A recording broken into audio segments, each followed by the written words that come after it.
Pozdravljeni, sem Ana. Sodelovanje v predstavi Odloči se mi pomeni nekaj posebnega.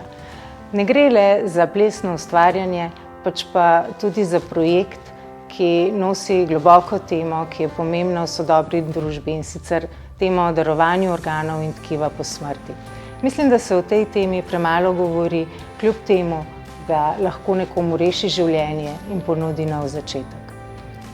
Projekt Odloči se, mislim, da nosi globoko sporočilo o življenju, minljivosti in človeški solidarnosti.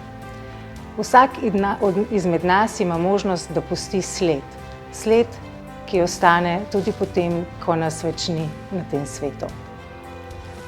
Lepo vabljeni, da se nam pridružite na predstavi Odloči se, ki bo potekala 22. maja v Kulturnem domu v Španski Borci.